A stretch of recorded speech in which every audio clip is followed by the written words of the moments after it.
To city dwellers, it might seem that pigeons multiply magically. All the birds swooping down at us, or scurrying out of the way when we walk, are fully grown. So, how come we never see baby pigeons anywhere? Rest assured, baby pigeons or squabs do exist, and there's a good reason you're not seeing them. If you enjoyed uncovering the mystery of baby pigeons, don't forget to like this video, subscribe for more fascinating facts, and let us know your thoughts in the comments below.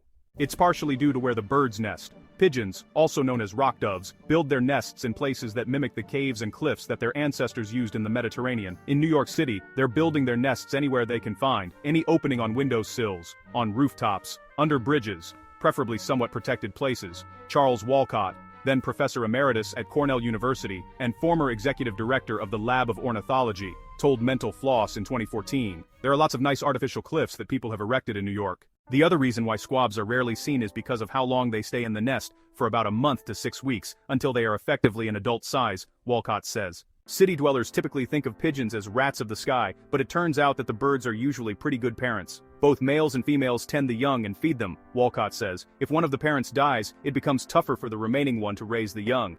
But often, the young will survive.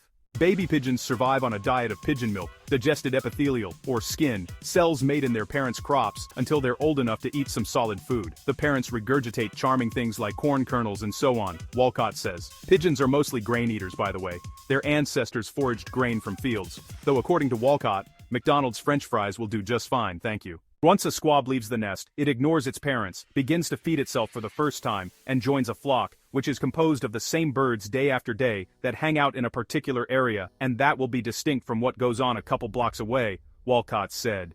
City pigeons are fairly territorial. They have their own area where they hang out, and if you take them away, they do return, although they're in no great rush to do so. It's probably for the best we don't see baby pigeons. They are, according to Walcott, revolting. They are naked, they have little pink feathers, and they're sort of semi-transparent. You can see a rare squab on the streets of Brooklyn here. It's not pretty. Still, you might have seen a juvenile pigeon and just not been aware of it. You can often recognize a young pigeon because it will have a few little downy feathers poking out from the back of its head, Walcott said. That's probably a young pigeon.